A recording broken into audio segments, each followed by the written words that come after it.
Good evening, students. Today we'll do the reading of the new lesson, Saras Ki Atmakatha, lesson 12, class 6, MaduKiran book. If you still not subscribe my channel, please subscribe my channel and recommend among your friends circle. If you have any clarification or feedback, please put in the comment section. I'll surely reply back. If you like the video or the video is useful for you, please click the like button. Your subscription and like will motivate me to add videos for you. நிறைய பேர் பார்க்குறீங்க but subscribe பண்ணாமல் பார்க்குறீங்க. Subscribe பண்ணி பார்த்தீங்கன்னா it will support the effort which I take every day to post the video. So please do subscribe the channel and watch the video. Saras is crane. Atmakatha means autobiography. So we are going to read the lesson, a autobiography of a crane. This is a beautiful lesson written by शमा शर्मा. मैं हूँ एक सुंदर सा सारस. आकाश में उड़कर ऐसे गोते लगाता हूँ कि लगता है पानी में तैर रहा हूँ. वर्षों से भारत आ रहा हूँ. साइबेरिया से यहाँ तक आने में लंबी यात्रा करनी पड़ती है. बर्फ़ जमी ऊंची ऊंची चोटियों से लेकर ऐसे पहाड़ जहाँ दूर दूर तक हरियाली का नामो निशान तक ना होता. झीलें, नदियाँ, समुद्र, हम सब दलों में उड़ते हैं. कभी आसमान में हम ऐसे उड़ते कि लगता बड़े बड़े हार उड़े चले जा रहे हो. उन दिनों मेरे पिता इन सब सारसों के मुखिया थे. वह सबको बताते चलते रास्ता किधर है, कहाँ पीने का पानी है, कहाँ रुककर कुछ खाया जा सकता है, कहाँ रात बिताई जा सकती है.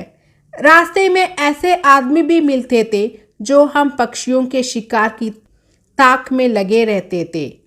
पिता अपने साथियों को सब बताते चलते. नियत समय पर जब हम भारत में किसी नदी या झील में उतरते तो जान में जान आती. रास्ते की सारी बाधाएं जैसे यहाँ आते ही याद ही ना रहती.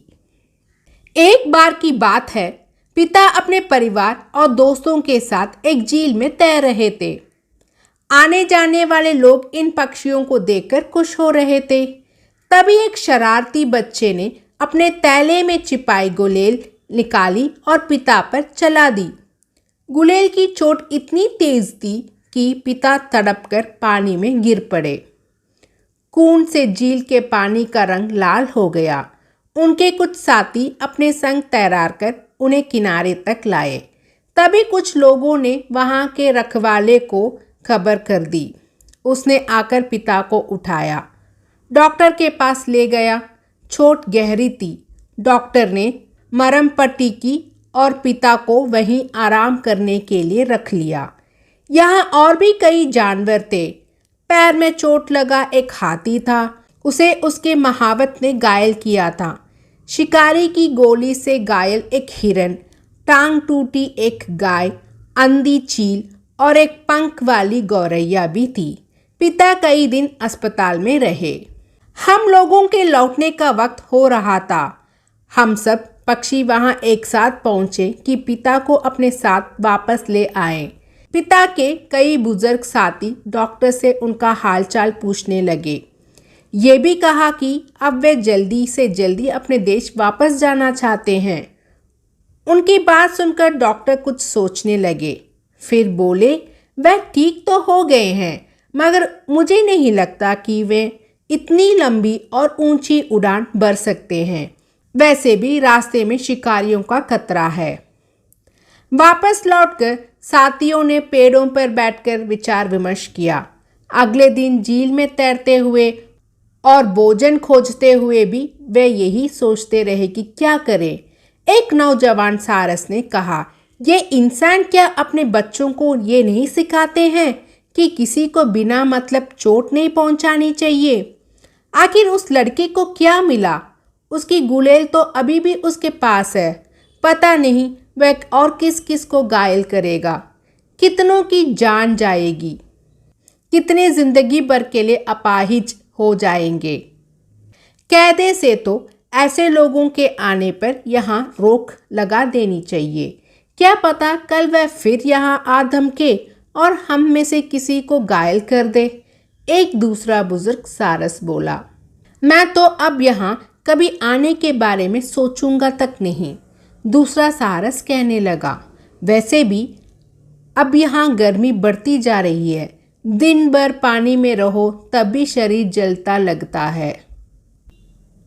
मैं उन सब की बातें सुन रहा था और मन ही मन भगवान से प्रार्थना कर रहा था कि जब तक हम वापस जाएं, पिता ठीक हो जाएं और हमारे साथ उड़ चलें। मैं हर रोज़ पिता से मिलने जाता। अब वे ठीक हो रहे थे, आने भी लगे थे, मगर पंख में उड़ने लायक ताकत नहीं आ पाई थी।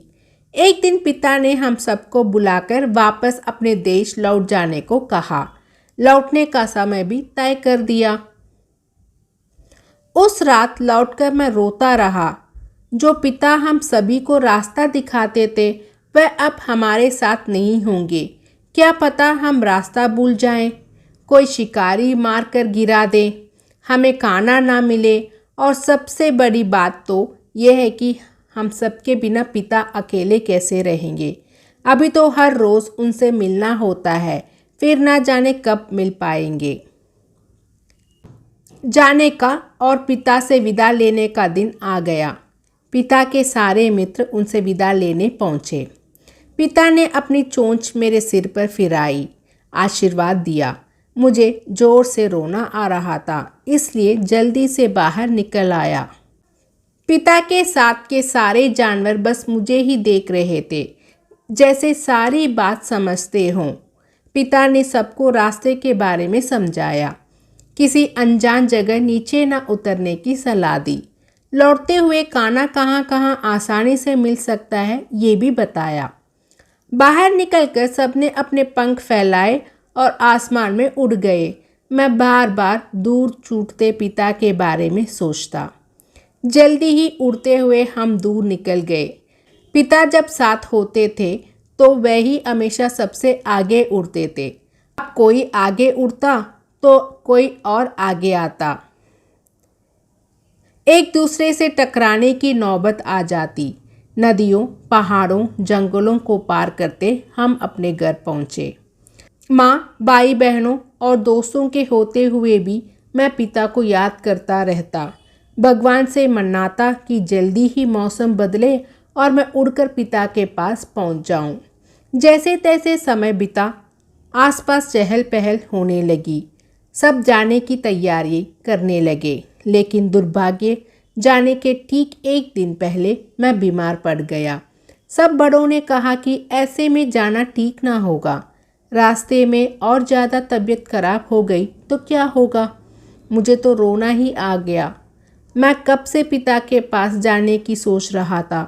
पता नहीं वे कैसे होंगे, किस हाल में होंगे, अकेले कैसे जाऊंगा। अंत में वह दिन भी आ गया कि आसमान पंछियों के कोलाहल से भर गया। सब एक साथ नीचे उतरे। मैं उन सब के बीच अपने पिता की खोज रहा था, मगर वह मुझे कहीं भी दिखाई नहीं दिए। क्या हुआ उन्हें? मैं सबसे पूछने लगा, मगर उनकी चुप्पी से मुझे शक हो रहा था। पिता क्यों नहीं आए? मैंने चिल्लाकर कहा। तभी एक बूढ़ी दादी ने कहा, पिछली बार जब हम लोग वहाँ से आ गए थे तो वह सबको बहुत याद करते थे। उन्होंने खाना पीना भी छोड़ दिया था। फिर एक दिन वह वहाँ से चले गए। कहाँ गए किसी को कुछ पता नहीं। तब से लेकर आज का दिन मैं हमेशा आशा भरी नज़रों से आसमान की तरफ देखता हूँ। शायद किसी दिन मैं सवेरे सोकर उठूँ और पिता वहाँ आसमान से नीचे उतरते दिखाई दे। क्षमा Sharma. In the next video, we'll see the line by line explanation, students. If you have any clarification or feedback, please put in the comment section. Thank you.